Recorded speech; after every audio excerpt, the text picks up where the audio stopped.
Oh, hello. It's another Wisdom Walks. I'm so glad to be with you all today.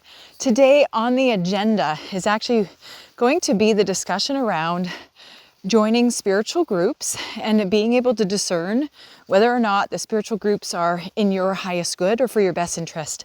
Been having a lot of clients come to me in desperation from being coerced, manipulated, psychically attacked in spiritual groups. And so I want to give you guys a few pointers and tips to look out for when you're choosing different groups to be part of, or you're choosing mentors in order to deepen your spiritual path. So it's going to be an interesting one today. Can't wait.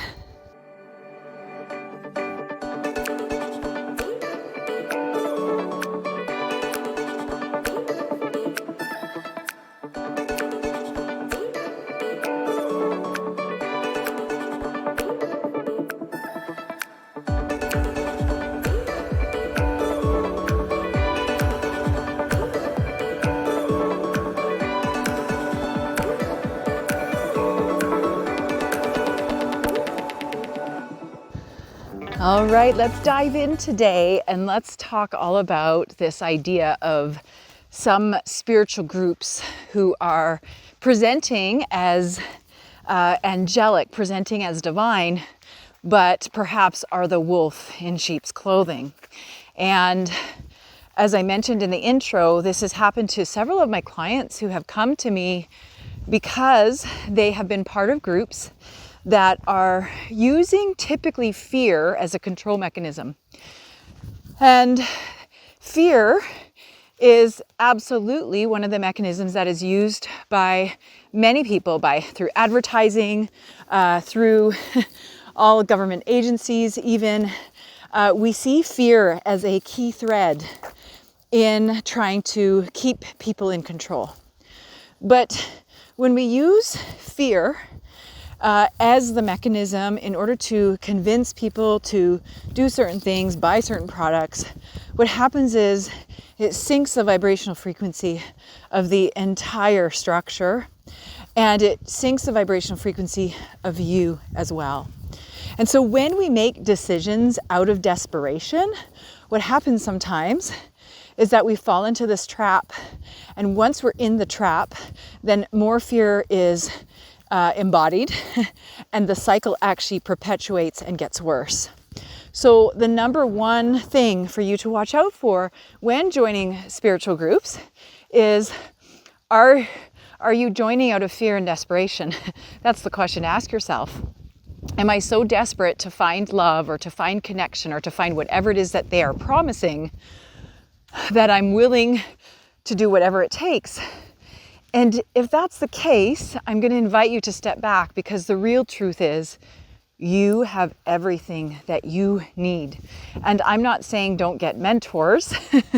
What I'm telling you is that you always have your own freedom of personal will, and you have your own personal power unless you choose to give it away.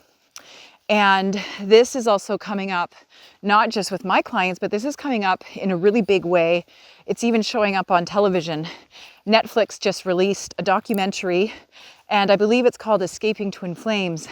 And it's a story about a couple who has created a community, and they're still running this community, but they have brought people in, and they are using coercion and forms of manipulation and control, as well as fear tactics, to keep people buying into their programs. And the reason this becomes a challenge is because they are using that takeaway of people's personal power and their own free will.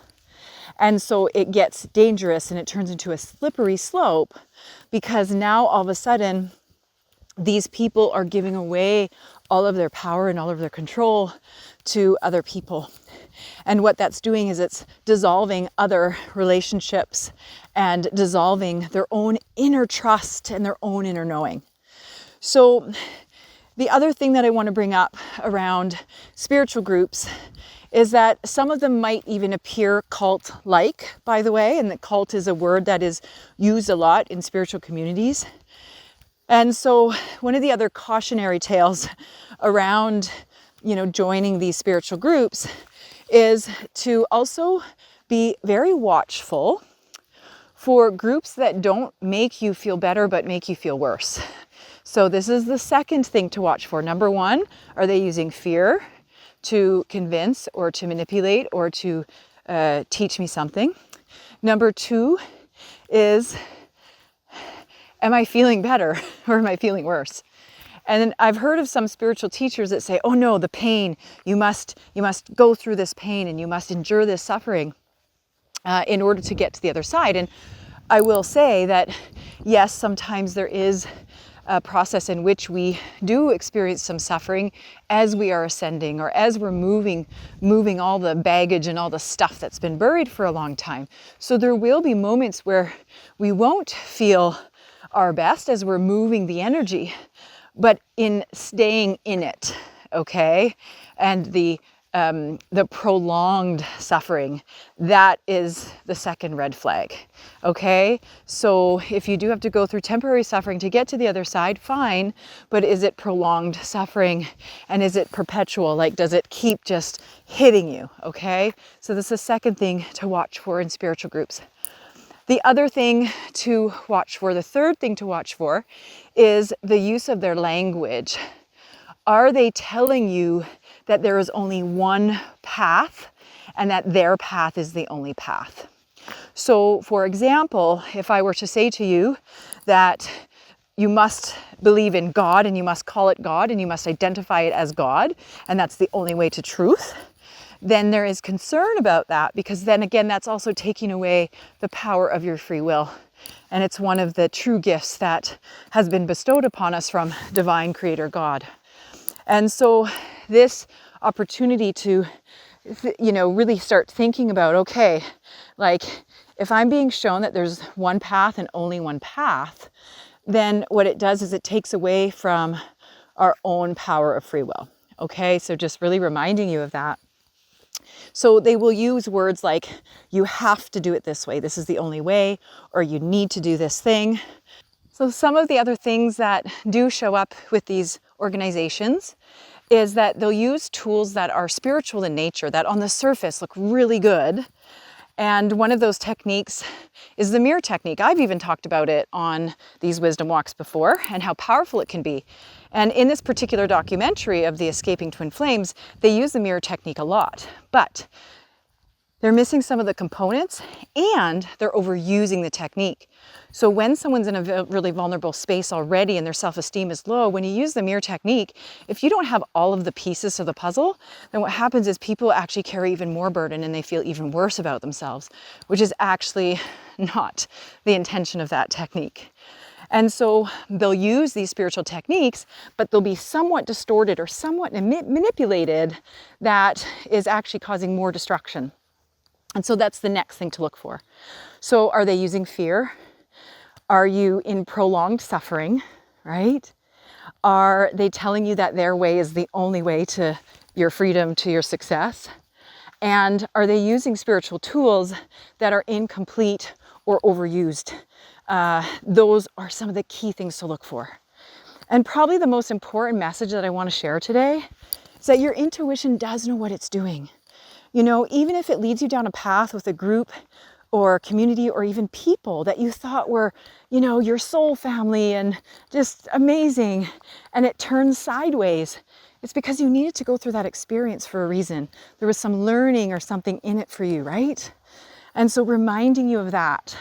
But if you can stop yourself from going down the rabbit hole and having to endure some of the pain and the suffering that I've seen some of my friends and clients go through as of late, I hope that this lands for you, and I hope that you can make some better decisions for yourself as you continue to move forward on your path. So I want to thank you for being with me on this beautiful wisdom walk. I want to remind you that I am here for you in any way. And if you have been a victim, I don't like using that word, but if you have been a victim, or if you have had to endure psychic attacks or been shamed, been isolated from a group, anything like that, please do reach out. I'd love to just be a support to you and to help you to clear that energy and receive the beauty and the learning in whatever that experience was for you. Thanks for tuning in today, everyone. Bye for now.